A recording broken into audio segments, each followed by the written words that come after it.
warahmatullahi wabarakatuh. Dari lantai 2 dulu Bapak. Dari lantai 2 Ibu. Sebentar Bapak dulu nih yang pakai baju putih. Mari ini dari sumber pertanyaan Pak. Saya akan membacakan sebuah hadis tentang Quran surat Al-Ikhlas Pak. Ada 2 hadis yang perlu saya jelaskan. Bismillahirrahmanirrahim. Man qara'a qul huwallahu ahad salasa marratin fa ka'annama qara'al Qur'ana ajma. Yang artinya siapa yang membaca qul huwallahu ahad 3 kali maka bagaikan membaca semua Al-Quran. Hadis riwayat Ukhaili.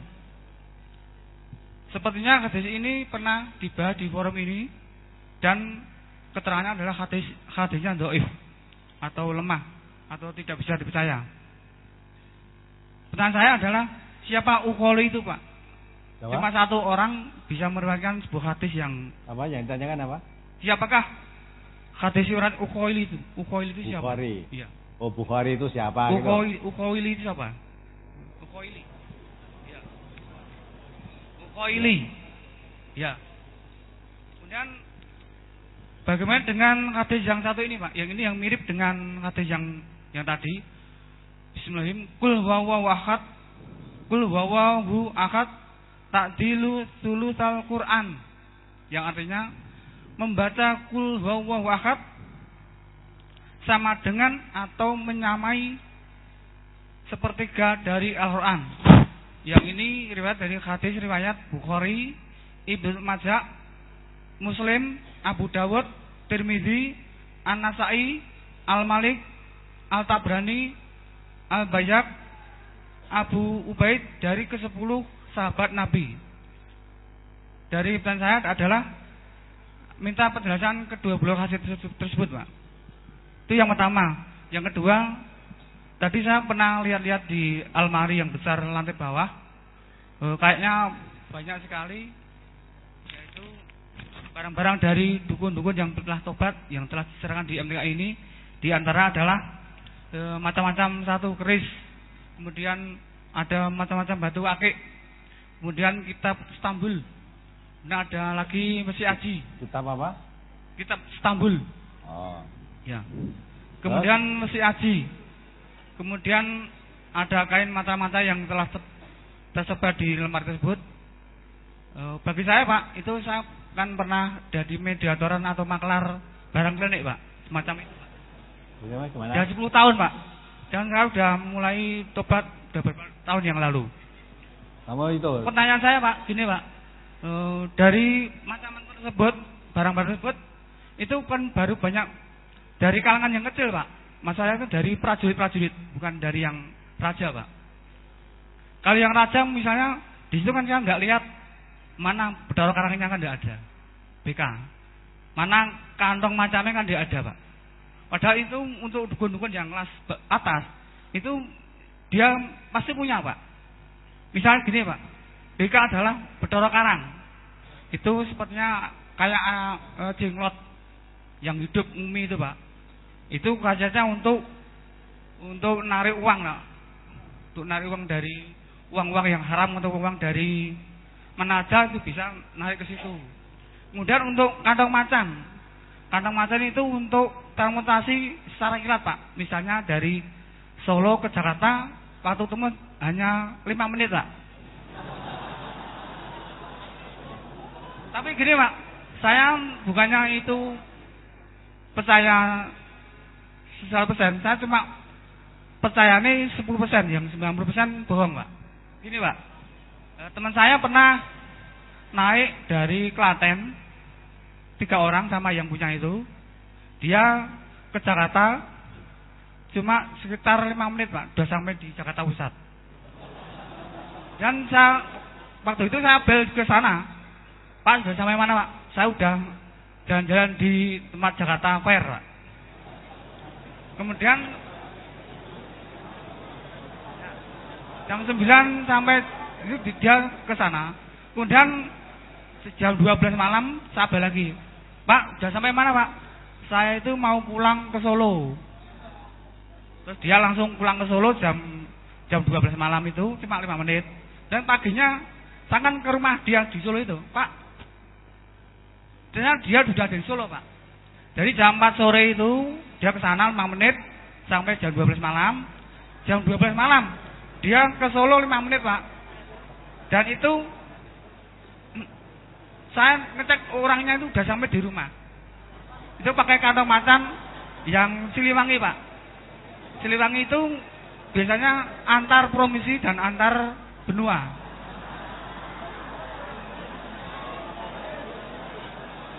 Gini, Pak, saya cuma saran untuk dukun-dukun yang kelas atas. Ini tolong untuk dijadikan satu di almari yang telah disediakan itu. Soalnya nanti itu kan sebagai pemimpinnya yang prajurit, Pak. Biar nanti dia nggak kesana kemari, biar aman di situ, Pak. Dia nggak keluar kemana-mana, Pak. Itu kan dia kan ada penghuninya, Pak. Misalnya MD itu kan ada makhluk harusnya yang tinggal di situ. Kan, Ya, sudah, kan gitu itu ya. kan, Sudah. ya, Oke. itu cuma cerita dari dulu, Pak. Sekarang sudah tobat, tidak maklaran seperti barang itu tadi, Pak. Ya. Ya, cuma itu, Pak. Ya, sudah. betul Assalamualaikum ya. warahmatullahi wabarakatuh. Salam. Sama kalau tadi baca kulhu 3 kali, baikkan baca seluruh Quran. Kalau diterangkan hadisnya dhaif ya tidak boleh dipakai, pakai dasar ya kan?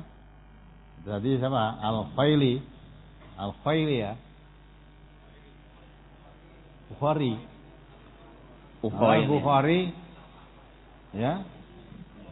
Yang di depan tadi loh. Al-Ukhaili, Pak. Bu? Al-Ukhaili. Al-Faili. Iya. Dia yang meriwayatkan hadis. Nah, makanya Yang itu kalau pertama. dia diterangkan itu perawinya Al-Khaili, ternyata diteliti hadisnya dhaif, ya tidak bisa dipakai. Ya. Perawinya pun bukan perawi yang terkenal itu. Kemudian yang kedua, hadisnya riwayat Bukhari. Kalau riwayat Bukhari itu sahih. Ya, yang di situ diterangkan oleh Bukhari membaca Qul huwallah, ya. Membaca Qul huwallah sama dengan sepertiga Quran. Ya, siapa membaca Qul huwallahu ahad, maksudnya surat Ikhlas, itu sama dengan sepertiga Quran. Itu mestinya cara pemahaman tidak seperti itu. Kalau hadisnya riwayat Bukhari, hadisnya sahih. Jadi kalau kamu ingin mengkhatamkan Quran atau ingin membaca Quran, jangan wis pokoknya membaca Qul huwallah dapat sepertiga. Nanti kalau Qul huwallah ping 3 berarti sudah khatam. Mestinya pemahamannya tidak seperti itu kan? Maka ngaji itu perlu. Ya.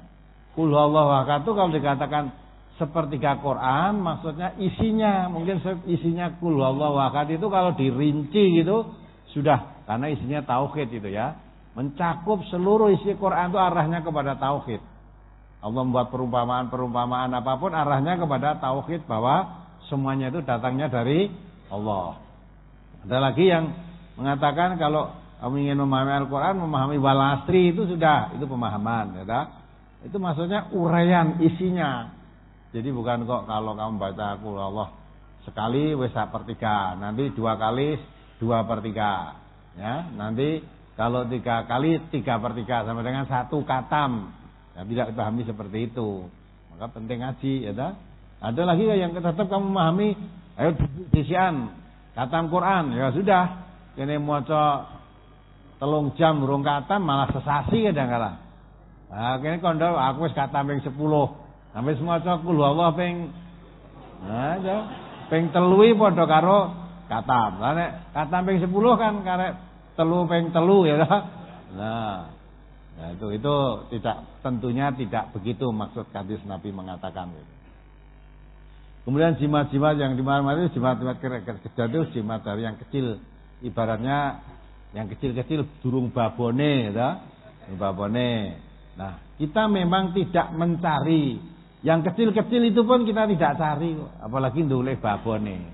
Nah, kecil-kecil itu datang sendiri. Orang yang mendengarkan radio menyadari bahwa oh ternyata keris Kiai Brojol itu renek manfaatnya.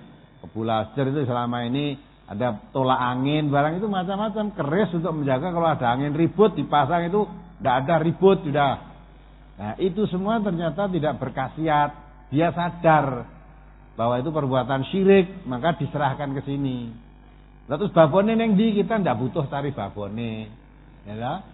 Nah, perkara yang punya babone tadi merasa sadar, ya, merasa itu perbuatan syirik mau diserahkan, ya nanti kita terima di sini. Tapi babone tadi itu babon bohong. Masa jalan karo sini ke Jakarta cuma 6 menit, itu wis sapa ora percaya. Ya, itu kebohongan yang nyata ya seperti itu. Kalau di sini saya Jakarta 3 atau 6 menit, ya kita lebih baik mempunyai itu untuk ibadah haji kira-kira orang nanti sedino. Ya, sampai udah pulang pergi sudah. Nah, itu kebohongan. Lah orang yang masih mempercayai semacam itu ya terlalu bodoh, ya, karena akalnya tidak digunakan. Akal sehatnya itu tidak digunakan, tapi yang digunakan khayalannya. Terus percaya, wah dari duwe babon kantong macan kuwi wis. Ya dah, mau kemana-mana cukup 5 menit, 1 menit dan sebagainya, itu dibohongi, itu percaya saja. Nah, yang begitu itu mengapa orang diajak cerita seperti itu kok bisa percaya? Karena semula sudah menarik kepercayaan dulu. Kalau sudah percaya, ya dah, omong-omongnya dukun yang merangkap begitu dipercaya, walaupun tidak nyata. Ya.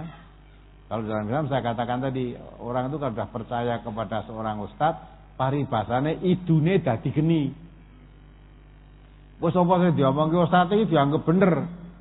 Mula sampai saya contohkan, ustadznya tadi, ya dah, hari Jumat orang yang masjid ning ketemu karo muridé, ditekoni Pak Ustadz ke orang Jumatan. Wah, aku lagi teko le, aku Jumatan kok Mekah. Itu malah disebar luaskan yang oleh, walau guru saya itu kalau Jumatan ke Mekah loh. Itu kan sangat bodoh ya itu. Jumatan ke Mekah lah kok ngerti? Wah, tak boleh ini masjid tuh biasanya dadi imam itu lah orang eneng. Lah saya pulang dari masjid itu, Ustadz saya sudah duduk di depan nunggu kursi sambil ngerokok gitu. Minta tanya katanya Jumatan di Mekah. Lah naik apa? Naik jin putih katanya. Nah, percaya itu malah ikut menyebar luaskan berita bohong itu. Tidak masuk itu, tidak bisa, ya toh. Andai kata betul kan saya contohkan bola-balik. Andai kata betul naik jin itu bisa seperti itu. Masuk Jumatan pulangnya bareng. Ya. Jam 12 sini mulai ke Jumatan masjid ini. Lah kok sing Jumatan Mekah ya jam 12 wis teko ngomahi ning kono Jumatan jam berapa? Padahal waktunya kalau di sini jam 12 siang, di sana itu baru jam 8 pagi. Masa jam 8 pagi wis Jumatan? Maka kalau mau pikir sedikit, oh ini mesti rasalat gitu. Orang kok malah dipercaya, wah ampuh tenan Ustaz saya itu. Mungkin mau ngerasalat kok dihapusi gitu. Ya, saudara cukup. Satu lagi Ibu tadi yang mau tanya. Silakan Ibu, lantai 2. Assalamualaikum warahmatullahi wabarakatuh. Waalaikumsalam warahmatullahi wabarakatuh. Ada 2 pertanyaan Ustadz yang ingin saya tanyakan. Yang pertama tentang orang yang pailit. Pernah saya mendengar penjelasan dari Al Ustadz. Disebutkan namanya dulu. Saya dari Ibu Puji dari warga Pakis Grobogan. Saya ulangi Ustadz. Pertanyaan pertama yaitu orang yang pailit, yaitu saya pernah mendengar penjelasan dari Al Ustadz, yaitu orang pailit adalah orang yang datang pada Allah dengan membawa pahala yang banyak, namun akhirnya habis karena diambil atau diminta dari orang-orang yang kita punya hutang waktu di dunia. Pertanyaan, apakah yang bisa datang kepada kita itu orang yang punya hutang, ataukah misalnya kita utang tentang materi, ataukah juga kita misalnya bersalah pada orang itu Ustaz. Contohnya seperti ini Ustaz. Itu terjadi pada diri saya sendiri. Saya juga ingin menyampaikan unek-unek ini sebetulnya sudah lama ingin saya tanyakan, namun belum ada kesempatan. Sebelum saya ngaji dulu memang pernah Ustaz ya. Saya tuh pernah berbuat salah dengan suami yang artinya karena dulu waktu masih saya muda dalam arti rumah tangga yang baru, sehingga kadang-kadang kita tuh nggak patuh pada suami dengan gara-gara misalnya kita minta sesuatu, misalnya kita minta misalnya suruh berikan perhiasan misalnya nggak dikasih, lalu kita marah misalnya dengan suami, akhirnya kita tidak patuh pada suami.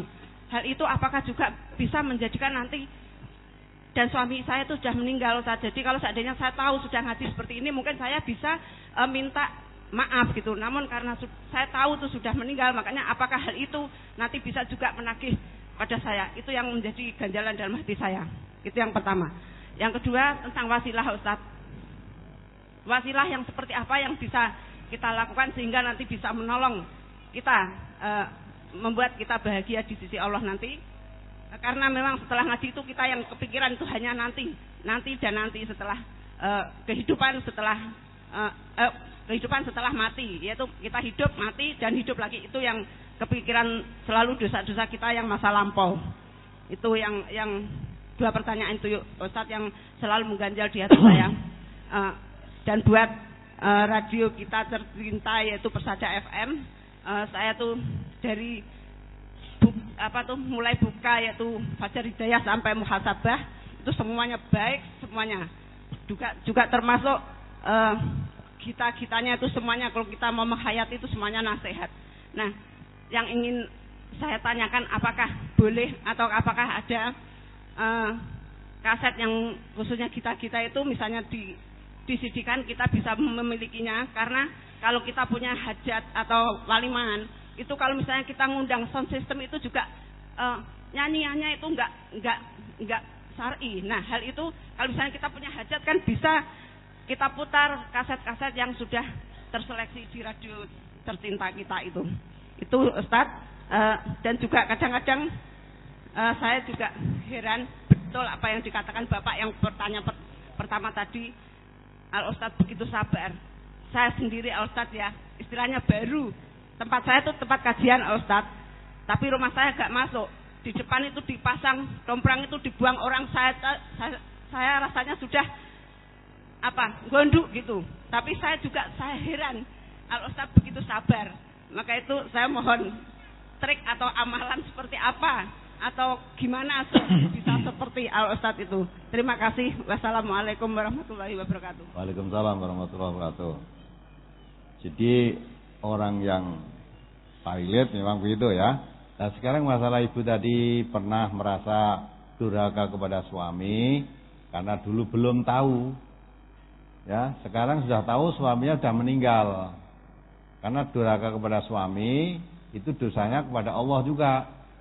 Ya, kalau suami sudah meninggal, dulu dilakukan karena belum tahu, sekarang sudah tahu, bertobat, mohon ampun kepada Allah, istighfar, mohon ampun kepada Allah atas perbuatannya, melanggar larangan Allah, melanggar larangan Nabi karena tidak tahu. Insya Allah, karena pelanggaran itu dilakukan karena tidak tahu, setelah tahu menyesali, mohon ampun pada Allah, insya Allah Allah mengampuni dosa itu.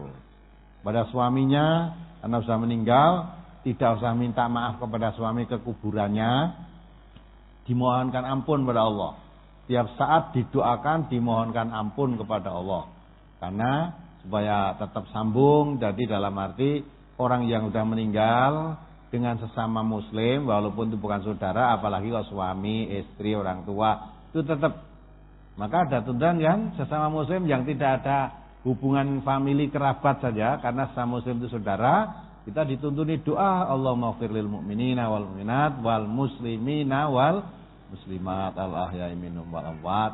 Doa kepada Allah, mohon ampun dirinya sendiri dan kaum muslimin, muslimat, mukminin, mukminat yang masih hidup maupun yang sudah meninggal, dimohonkan ampun. Itu yang pertama.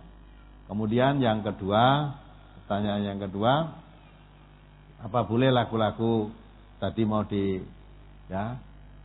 lebih baik kalau waliman kepengin supaya tidak pinjam tape kaset yang tidak ya, kalau nanti ada waliman disetelkan aja, disenderkan radio dari MTA. Wes jam berapa? Kalau jam 2 nanti kajian yang kedua. Kalau mulai dari pagi kajian yang pertama, kan gitu kan? Isinya kan malah baik, nasihat itu ya. Nah, komplit itu. Kalau mau setelkan itu ya boleh saja itu puasa itu. Karena nyanyian-nyanyian kan hakikatnya untuk menghibur wong kaum Ansor itu suka hiburan ketika ada waliman yang kita bicarakan di brosur kemarin. Nabi juga suruh membawa penyanyi kok nanti karena orang Ansor itu suka hiburan gitu loh. Nah, boleh tuh. Kemudian yang wasilah apa yang bisa dilakukan? Kalau menurut hadis Rasulullah orang bisa berwasilah itu kepada amalnya sendiri. Ya, wasilah kepada orang yang sudah mati tidak bisa. Kalau kepada yang masih hidup mohon didoakan boleh.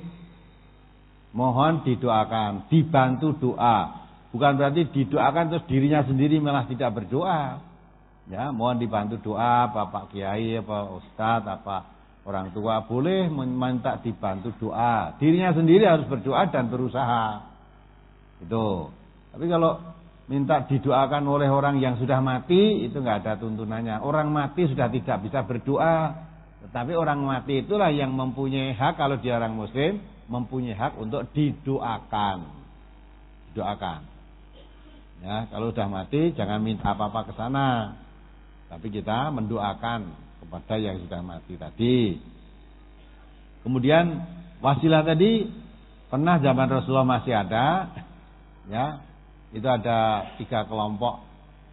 Ada suatu hadisnya ya, ada suatu tiga orang yang terteduh di dalam gua karena panas.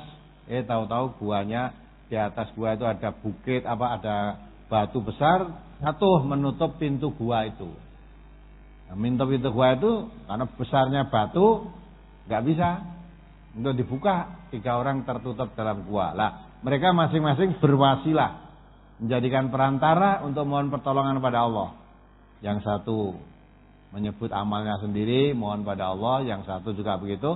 Masing-masing 3 orang itu menyebutkan amalnya yang dilakukan. Kalau itu termasuk amal yang baik, yang kau ridho ya Allah, tolonglah bukakan pintu gua ini. Dalam riwayat itu langsung pintu gua terbuka, tergeser batu tadi. Yang satu juga wasilah dengan itu, dengan amalnya sendiri, terbuka pintu gua itu. Yang satu lagi amal wasilah dengan amalnya sendiri, terbuka. Lihat 3 orang dalam gua bisa keluar semua karena menjadikan perantara wasilah amal perbuatan sendiri diadukan kepada Allah. Kalau amal saya ini menurut pandangan Allah termasuk amal yang baik, tolong ya Allah bukakan pintu gua yang tertutup oleh batu ini. Jadi wasilah itu dengan amalnya sendiri. Dan di dalam hadis itu begitu. Adapun orang-orang berwasilah dengan yang lain silahkan. Tapi kalau dalam hadis itu diterangkan wasilah dengan amalnya sendiri. Sudah cukup lah. Apalagi yang belum tadi? Sudah cukup. Ya? Sabar ya. Bagaimana kiat-kiatnya sabar? Ya hasil ngajinya itu diamalkan. Nah, kalau hasilnya ngaji diamalkan, diingat-ingat, insya Allah bisa.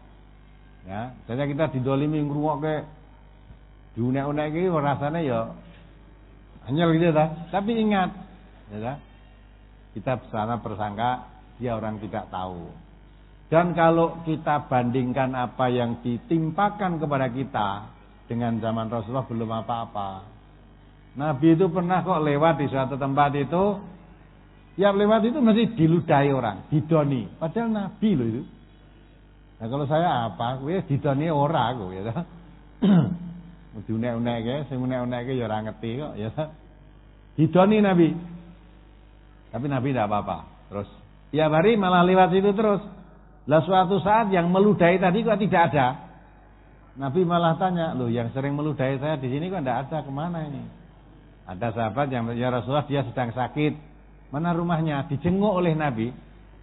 Ya, nah, kalau kita kan, wah mati mudyar ya. Nah, wes jangan ngidoni aku neh. Iki mau baben sak mudare iki ngidoni sak mudare. Nah, Nabi enggak gitu. Ngidoni. Pernah Nabi sholat sedang sujud di tepi kotoran unta di kepalanya. Pernah juga tarik disingset dengan lendangnya itu, terus Abu Bakar yang membelanya. Jadi Nabi atasnya utusan Allah, orang yang tidak punya dosa, orang maksum ya, terpelihara dosa dan orang terhormat, itu dibegitukan Nabi tetap sabar. Karena menghadapi orang tidak tahu. Ya, ketika Nabi mau masuk ke Taif, dilempari batu dengan anak-anak barang lah sampai kakinya berlumuran darah. Akhirnya Nabi beristirahat itu dalam suatu riwayat ya didatangi Jibril akan membantu Nabi. Bagaimana ya Rasulullah, saya angkatkan ya bukit saya antapkan di penduduk itu karena berbuat durhaka pada Nabi. Nabi mengatakan jangan. Ya, karena dia orang tidak tahu. Malah Nabi mendoakan Allahumma hdinil qaumi fa innahum la ya'lamun. Ya Allah, berilah petunjuk kaumku itu karena mereka berbuat begitu kepadaku karena dia orang tidak tahu. Ada? Sejuk Nabi. Nah, itu kalau kita ingat-ingat itu kita amalkan, sudah insyaallah Allah menolong pada kita. Dan ini ciri-cirikan orang yang beriman itu juga termasuk itu memaafkan kesalahan orang lain, kata Nabi begitu. Malah Allah menjelaskan ya, orang yang bertakwa kata Allah, alladzina yunfiquna fis sarra wad dharra wal kadhiminal ghaidha wal afina anin nas.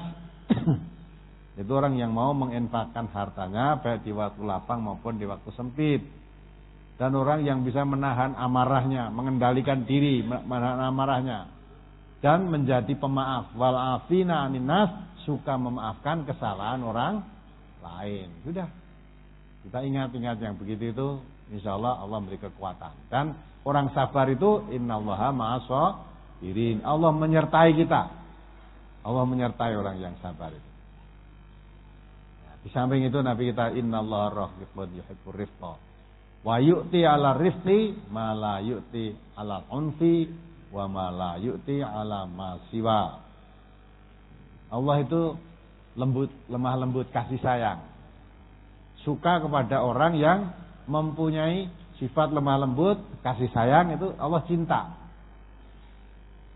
Dan Allah akan memberikan sesuatu ya, kepada orang yang lemah lembut atau kasih sayang tadi, yang tidak, sesuatu tadi tidak akan diberikan kepada orang yang kekerasan dan tidak akan diberikan kepada selainnya. Sehingga orang yang mempunyai sifat kasih sayang, lemah lembut, santun, itu akan diberi oleh Allah sesuatu yang tidak diberikan kepada yang lain. Nah, kita harap pemberian dari Allah itu tadi. Samping itu perlu ingat nih dakwah. Dakwah itu perlu kesabaran. Jangan kalau di unek-unek diganggu orang, jangan merasa kecewa, ngeresulo, jangan. Dan jangan merasa susah. Kalau kamu diganggu orang kamu susah, dijelek-jelekan orang kamu merasa sakit hati, berarti yang kamu inginkan sanjungan-sanjungan orang, ya tak?